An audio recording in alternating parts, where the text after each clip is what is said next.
আমি যেটা মনে করি, আমার কাছে মনে হয়েছে ভারতের প্ল্যান বি যখন ভেস্তে গেল, তারা সফল হতে পারেনি। এখন তারা প্ল্যান সি তে নেমেছে। সেটি হচ্ছে বাংলাদেশের সাধারণ হিন্দুদেরকে নিয়ে তারা হিন্দু গেম খেলছে। এবং আমার কাছে একটি তথ্য আছে, সেটি হচ্ছে চট্টগ্রামের চট্টগ্রামে যে হিন্দুদের বিশাল সনাতনী সমাবেশ হয়েছে, এখানে সব মানুষ হিন্দু ধর্মাবলম্বী নন। এখানে আওয়ামী লীগের অনেক লোকজন, তারা মহিলারা সিঁথি সিঁদুর পরে এবং পুরুষরা ধুতি পরে বা হিন্দুদের ড্রেস আপ করে তারা ওই সমাবেশে অংশগ্রহণ করেছেন। কারণ চট্টগ্রামের বা আশপাশের অঞ্চলের, বাংলাদেশে জানেন ট্রান্সপোর্টেশন বলেন, নিরাপত্তাজনিত বিষয় বলেন, এখনো বাংলাদেশের জীবনযাত্রা স্বাভাবিক হয়নি। কারণ চট্টগ্রামের সমাবেশে বাংলাদেশের অন্য কোনো অঞ্চল থেকে লোকজন যায়নি। এখন হঠাৎ করে যত লোক সমাবেশে দেখানো হয়েছে, চট্টগ্রামের টোটাল হিন্দু জনগোষ্ঠী এত না। আচ্ছা, সুকরঞ্জন সাহেব এসছেন, উনি আমাদের স্টুডিওতে এসছেন, জয়েন করেছেন। জি জি জি, সুকরঞ্জন সাহেব আপনাকে, সুখদেবনাথ তপন, সুখদেবনাথ তপন, আপনাকে স্বাগত জানাচ্ছি আমাদের আজকের এই টক শোতে। আপনি কি একটু বলবেন যে আসলে কি ঘটেছিল, কি ঘটছে, আমরা একটু আপনার কাছ থেকে জানতে চাই।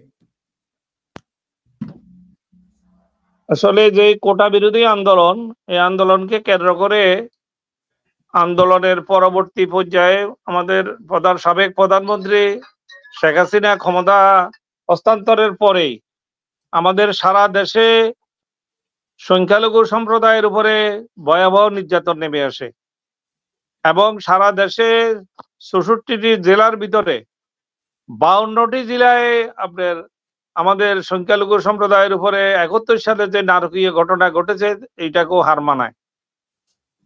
তবে আমাদের ফেনী জেলায় আমরা ঐক্য পরিষদ, আমি পরদিন, আমরা বিভিন্ন রাজনৈতিক দলের নেতৃবৃন্দ, আওয়ামী লীগের নেতৃবৃন্দ তো নাই, আমরা এখানে বিএনপি নেতৃবৃন্দ, জামাতে ইসলামের নেতৃবৃন্দ এবং হেফাজত ইসলামের নেতৃবৃন্দের সাথে আমি যোগাযোগ করি এবং সবাইকে তাদের এই স্ব অবস্থান থেকে আমাদেরকে সাহায্যের আহ্বান জানায়। এটাতে তারা পুরা জেলায় মোটামুটি আমাদেরকে হিন্দু সম্প্রদায়কে সহযোগিতা করেছে, যার কারণে ফেনী জেলায় কোনো মন্দিরে বা কোনো উপাসনালয়ে কোনো বড় ধরনের হামলা হয় নাই। শুধু আমাদের সাবেক উপজেলা চেয়ারম্যান যেহেতু সুশীল রাজনৈতিক করে এবং তার রাজনৈতিক পরিচয়ের কারণে তার বাড়িতে এবং তার অফিসে আগুন দেওয়া হয়েছে। এর বাইরে কোনো উপাসনালয় বা কোথাও বড় ধরনের দুর্ঘটনা ঘটে নাই। তপন বাবু, আমি আপনার কাছে ধন্যবাদ আপনাকে তথ্য দেওয়ার জন্য, চমৎকার করে বলছেন আপনি। এখন প্রশ্ন হচ্ছে যে আমাদের কাছে যেটা তথ্য আছে, আমরা যতটুকু সংগ্রহ করেছি, আমাদের কাছে যতটুকু তথ্য আছে, আপনি যেমনটি বললেন এক্স্যাক্টলি এরকমই, যে জামায়াতে ইসলামী এবং অন্যান্য রাজনৈতিক দল এবং ছাত্র বন্ধুরা, বিশেষ করে ছাত্র বন্ধুরা এবং অনেক অনেক জায়গাতে মানে এই এই এই বিপ্লবী জনতা, তারা কিন্তু হিন্দুদের উপাসনালয়গুলোকে পাহারা দিয়েছে। এটা আমার কাছে তথ্য, আমাদের কাছে তথ্য এখন পাহারা দিচ্ছে, ফেনীতেও পাহারা দিচ্ছে, রাইট। এটা আমাদের কাছে তথ্য আছে এবং আমাদের কাছে আরো তথ্য আছে। টুকিটাকি যে ঘটনা ঘটছে, আমরা সাথে সাথে এটা বিএনপি নেতা, যেমন আজকে একটা তথ্য আসছে আমাদের সাউথ ইস্ট কলেজ, ফেনী শহরের পাশে সাউথ ইস্ট কলেজের প্রিন্সিপাল পরমেশ দাসকে বলছে ২৪ ঘন্টার ভিতরে কলেজ থেকে চলে যাওয়ার জন্য। আমরা সাথে সাথে আমি জেলা বিএনপির সভাপতি এবং যুগ্ম আহ্বায়ককে বলছি, তারা এটা ব্যবস্থা নিতেছে এবং কালেই তাকে কলেজে যখন যোগদান করার জন্য বলছে। আচ্ছা, এখন আমার তপন বাবু, আপনার কাছে আমার প্রশ্ন হচ্ছে যে প্রথমত আমরা কি মনে করি সে বিষয়টি একটু আপনাকে জানতে, আমি জানি না আপনি আমার সাথে একমত হবেন কিনা। আমরা যেটা মনে করি, মানে এই কোটারি, অর্থাৎ বিষয়টা এরকম,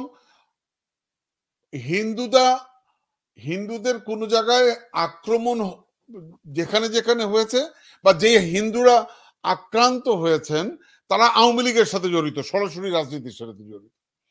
এখন ওটাকে আলাদাভাবে হিন্দুদের আমিও সরাসরি হিন্দু বৌদ্ধ খ্রিস্টান ঐক্য পরিষদের সভাপতি, প্লাস আমি রিপোর্টার্স ইউনিটির সভাপতি, প্লাস আমি জেলা আওয়ামী লীগ নেতা।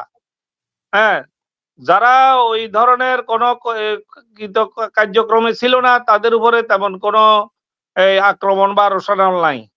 এক্স্যাক্টলি, এটাই আমি আপনার কাছ থেকে জানতে চাচ্ছি যে ওই আওয়ামী লীগের সাথে যুক্ত ছিল না, লুটতারাজের সাথে যুক্ত ছিল না, এরকম কেউ আক্রান্ত হয়েছে আমরা যেটা মনিটরিং করেছি আমাদের কাছে এরকম কোনো তথ্য নেই। ঠিক আছে, তো এখন সমস্যা হচ্ছে এখন ওটাকে আবার রং দিয়ে এই মানে হিন্দুদের উপর আক্রমণ হচ্ছে, এটা বলাটা কি যৌক্তিক কিনা আপনি মনে করেন? এটা কি যৌক্তিক মনে করেন আপনি?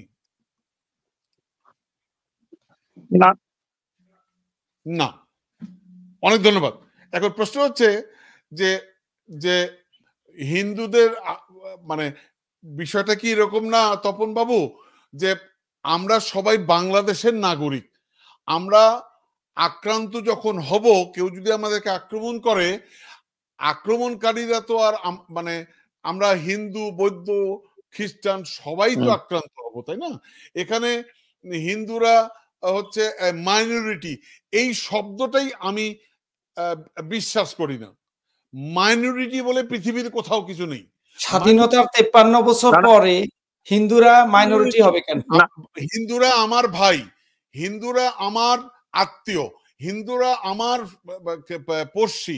হিন্দু তপন বাবু, আমার জীবনে একটি মাত্র মুসলমান বন্ধু ছিল, তার নাম হচ্ছে আমিন। এছাড়া আমার 8 থেকে 10 জন বন্ধু সবাই হিন্দু। আমার ক্লাস থেকে শুরু করে। ঠিক আছে, এখানে আপনাকে একটি কথা বলতে চাই। আমরা ফেনীতে হয়তো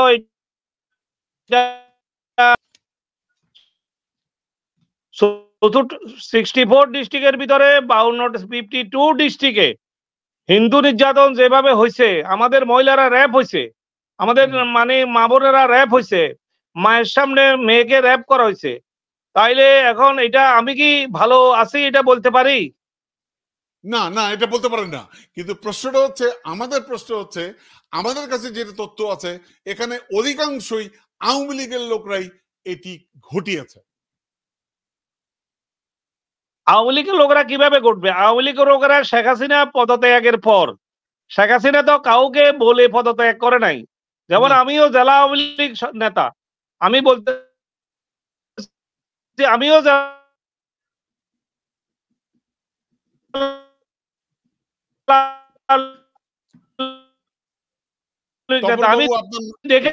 কিভাবে আপনার কথা আমি বুঝতে পারছি না তপন বাবু, আপনার কথা বুঝতে পারছি না, আবার বলেন।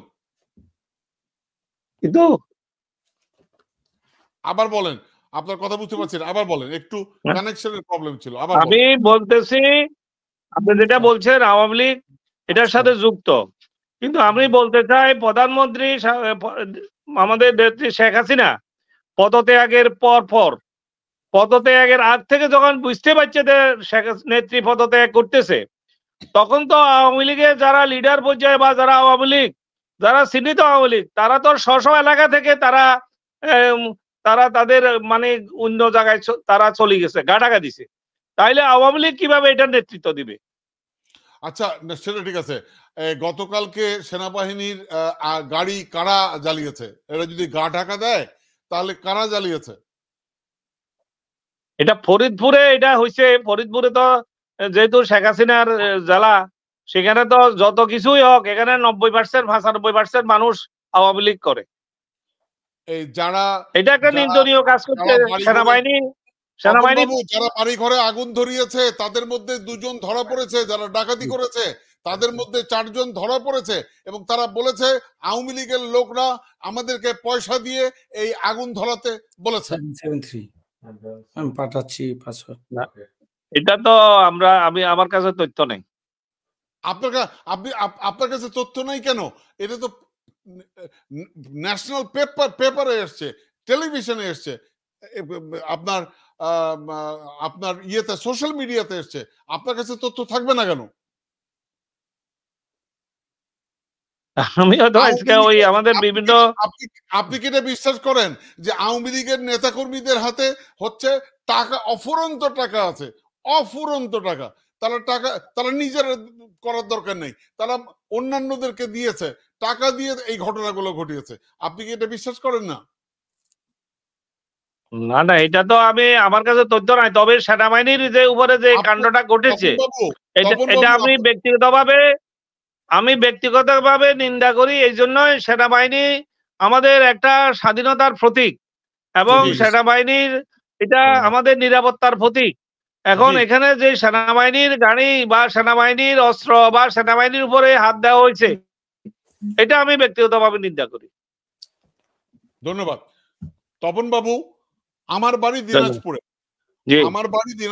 এবং দিনাজপুরে আমি খবর নিয়েছি, সাংঘাতিক সব জায়গাতে খবর নিয়েছি, এবং আমার বোনের বাসা যেখানে, তার চতুর্দিকে হিন্দুদের বাসা, ঠিক আছে?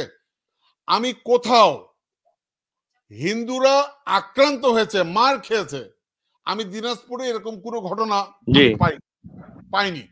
যদি আপনার পক্ষে সম্ভব হয়, আপনি আমাকে একটা উদাহরণ দেবেন, আমাকে একটা ভিডিও দেবেন, আমাকে একটা ছবি দেবেন, আমি যদি দিতে পারেন আমি সেই বিষয়টা নিয়ে তদন্ত করব এবং আবার জনসম্মুখে এসে আমি সেটি বলেন। হ্যালো তপন বাবু, আপনি আছেন? হ্যাঁ, আমাদের গ্রামের টিটু ভাই, আমি একটা এক্সপেরিয়েন্সের কথা বলি। আমাদের গ্রাম হিন্দু দূষিত এরিয়া, বেশিরভাগ মানুষ হিন্দু, এবং এই সুখদেব নাথ, তপন দাদের বাড়ি আর আমাদের বাড়ি একই জায়গায়, আমাদের পাশাপাশি। তো গত পরশুদিন রাতে আমাদের গ্রামে হিন্দু বাড়িতে, ওই যে আমাদের হাই স্কুলের হেডমাস্টার ছিলেন, ওখানে একটা দাস বাড়ি আছেন, বলরাম স্যারদের বাড়িতে হামলা করার জন্য একটা প্রস্তুতি নেওয়া হয়েছিল, এবং সেই হামলার সঙ্গে ছাত্রলীগ এবং যুবলীগের দুজন লোক হামলার জন্য ওরা প্রিপারেশন করেছে। আরেকজন হিন্দু ছেলে আমাদেরকে এটা ইনফর্ম করেছে, দাদা এরকম একটা হামলার প্রস্তুতি চলছে, আরেকটি ছেলে। তখন সঙ্গে সঙ্গে আমাদেরই গ্রামের অন্য কিছু ছাত্রদল বা যুব দলের ছেলেরা গিয়ে এই হামলাটা সুদ্ধা ঠেকানো হয়েছে। এই যে ওই যে দাস বাড়ির সামনে দিয়ে যে বাঁশঝাড়, ওইখানে ওই ছাত্রলীগের লোকগুলা জড়ো হয়েছিল ওই বাড়িতে হামলা করার জন্য। তো এগুলা আমার মনে হচ্ছে এটা স্যাবোটেজ, এগুলা সরকারকে বিব্রত করার জন্য পরিকল্পিতভাবে কিছু করা হচ্ছে। এখানে একটা জিনিস স্পষ্ট। তপন বাবু, আমি আপনার কাছে জানতে চাই, আপনি হুমান ভাই, তপন বাবু, প্রশ্নটা হচ্ছে, আপনি আমার কথা শুনতে পাচ্ছেন? তপন বাবু কি আমার কথা শুনতে পাচ্ছেন? সুখদা শুনতে পাচ্ছেন? তপন বাবু আমার কথা শুনতে পাচ্ছেন? না, উনার লাইনের মনে হয় সমস্যা। না, উনাকে পাচ্ছি না। এনিওয়ে, তো উনি আবার এসছেন, আমি একটু দেখি আবার। তপন বাবু আমার কথা শুনতে পাচ্ছিলেন না এতক্ষণ। তপন বাবু আমার কথা শুনতে পাচ্ছিলেন না আপনি এতক্ষণ। সো এটা কি এমন হতে পারে কিনা, এতক্ষণ শোনা যায়নি? জি, এটা এমন হইতে পারে কিনা তপন বাবু, এই পুরো পরিস্থিতিটার সুযোগ নিয়ে তৃতীয় কোনো পক্ষ, সুবিধাবাদী এবং দুষ্কৃতিকারীরা এই ঘটনাগুলো ঘটাচ্ছে, এরকম কি হতে পারে?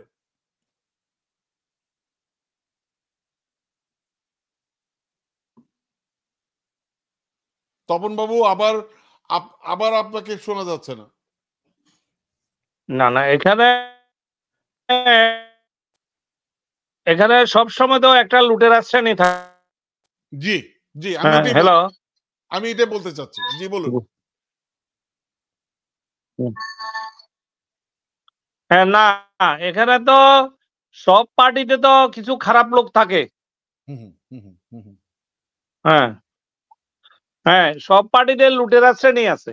হ্যাঁ, এখন ওই লুটেরা শ্রেণীরাই তো এই সমস্ত কাজ করে, সুযোগে আর কি, সুযোগে সৎ ব্যবহার করে। এগুলি আমি এই শব্দটা ব্যবহার করতে চাই, সুযোগ নিয়েছে তারা, সুযোগ সন্ধানী Right. যারা।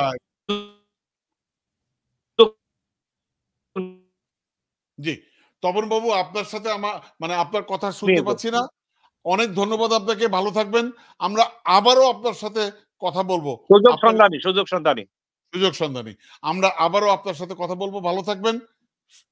আবারও আপনার সাথে কথা বলবো। আপনার কথা পরিষ্কার শুনতে পাচ্ছি না আমরা। অনেক ধন্যবাদ আপনাকে।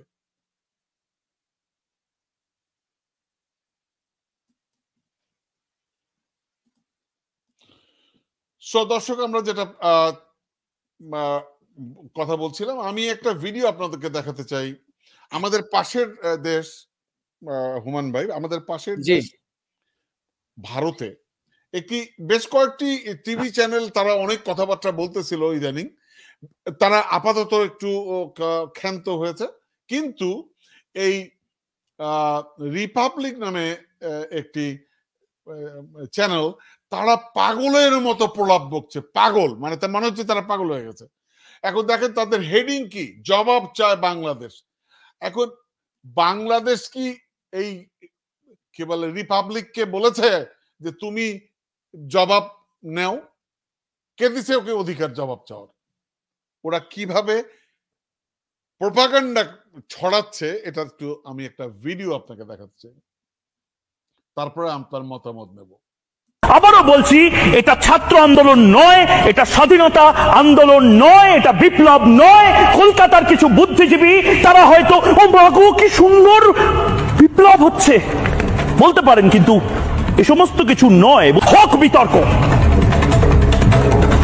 এবং সবচেয়ে ভয়ঙ্কর বিষয়, এই মুহূর্তে যে ব্রেকিং নিউজ এসেছে দেখাবো।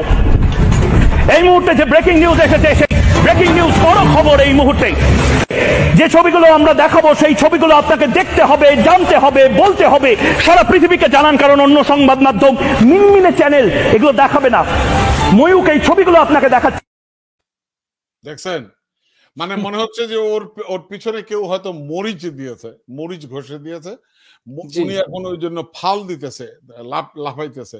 এগুলো হচ্ছে আমাদের মানে বাংলাদেশে যেসব হিন্দু ভাইরা আমাদের বসবাস করে তাদেরকে উস্কে দিচ্ছে, অর্থাৎ পরিষ্কার ভাবে উস্কে দেয়া হচ্ছে। টিটু ভাই, আমি আরেকটা জিনিস যোগ করি। দেখেন, এই যে পুলিশের যে দায়িত্ব পালন না করার ব্যাপারটাও এটা একটা, কিন্তু আমি মনে করি এটা একটা ষড়যন্ত্র।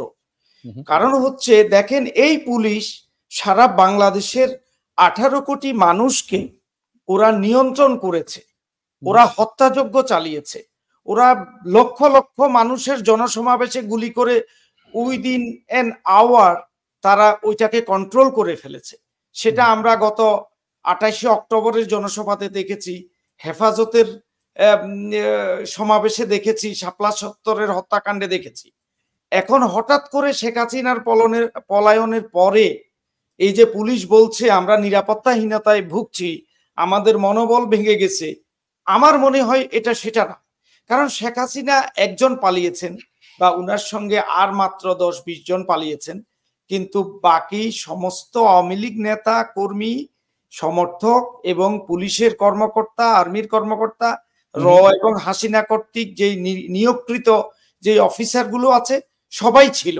এরা হঠাৎ করে অফ হয়ে যাওয়ার কারণ হচ্ছে ওরা এই দুষ্কৃতিকারীদেরকে বা এই র এবং আওয়ামী লীগের প্ল্যান বি, প্ল্যান সি বাস্তবায়নের জন্য সুযোগ করে দেয়া।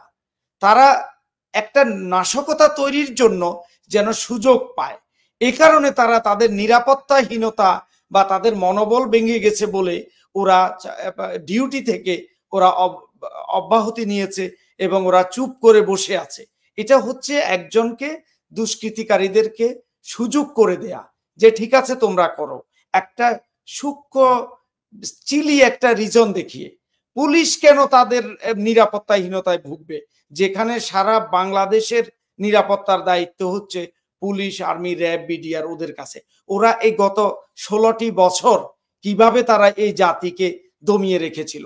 তাহলে এখন যেখানে আমাদের বাংলার ছাত্র জনতা সহযোগিতা করছে আইন শৃঙ্খলা পরিস্থিতি নিয়ন্ত্রণে আনার জন্য, ট্রাফিক কন্ট্রোল করার জন্য, নাশকতা দমন করার জন্য, প্রধান বিচারপতির জুডিশিয়াল কুটাকে থামানোর জন্য, সেক্ষেত্রে পুলিশ তো শুধু যদি অস্ত্রের প্রয়োজন নেই, গুলির প্রয়োজন নেই, ওরা যদি পোশাক পরে যদি জাস্ট রাস্তায় থাকতো এবং থানায় থাকতো তাহলে তো এই ঘটনা ঘটতো না।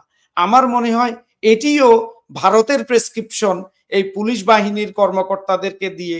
আমাদের আইজি আমরা চেঞ্জ করেছি, ঠিক আছে, পুলিশের আইজি চেঞ্জ হয়েছে, উনি একা কি করবে? প্রত্যেকটা ডিআইজি, এসপি, থানার ওসি, দারোগা এরা সবাই কিন্তু এখনো সেই আওয়ামী নিয়োগকৃত এবং আওয়ামী লীগের পক্ষেই এরা কাজ করছে। আজকে দেখুন হিন্দুরা যে অভিযোগ করছে যে নারকীয় 52টা জেলাতে নারকীয় হামলা হয়েছে, তারা দেখাক যে 10 জন হিন্দু মারা গেছে, যে 100 জন হিন্দু আহত হয়েছে, একটা দেখাক। আমার তো মনে হয় না কোনো হিন্দু নিজে মরে গিয়ে প্রমাণ করবে যে হিন্দুদের অভিযোগ সত্য। নিজে মরে গিয়ে তো কেউ বলবে না যে হ্যাঁ আমাদের হিন্দু মারা গেছে। এতটুকু সৎ সাহস তো কোনো হিন্দুর হবে বলে আমার মনে হয় না। সবার কাছে নিজের প্রাণ আগে। তো এইটাও একটা হিন্দুদের, এইটা এখন হিন্দু ট্রাম্প কার্ড খেলছে, হিন্দু গেম খেলছে হাসিনা দিল্লিতে বসে বসে, এবং ভারত এই কাজটি করছে। আমাদের দেশের এই আমাদের যেই দ্বিতীয় স্বাধীনতা, আমাদের ছাত্র জনতার যে বিজয়, এই বিজয়টিকে ধূলিসাৎ করার জন্য ভারত উঠে পড়ে লেগেছে। এবং তারা কতটুকু জ্বলতেছে, একটু আগে তো আপনি যে ভিডিওটা দেখালেন মনে হয়েছে ওই যে একটা মরিচ আছে না, ওই যে ক্যারোলিনা যে মরিচ যে অতি ঝাল, আর একটা আছে ঘোস্ট, মুন্নির বাগানে এই মরিচটা আছে টিটু ভাই, বুঝছেন? এত অসম্ভব ঝাল, এটা আপনি চিন্তা করতে পারবেন না। আমার মনে হয় ওই ভদ্রলোকের নিতম্বের মধ্যে ওই মরিচ লাগিয়ে দেওয়া হয়েছে। তা আমি এই ভদ্রলোক হচ্ছে সিম্বলিক। আমার মনে হয় ভারতের প্রতিটা মানুষের পাছার মধ্যে ওই মরিচ দেয়া হয়েছে এই শেখ হাসিনা চলে যাওয়াতে। ওদের মন জ্বলতেছে, বুঝছেন?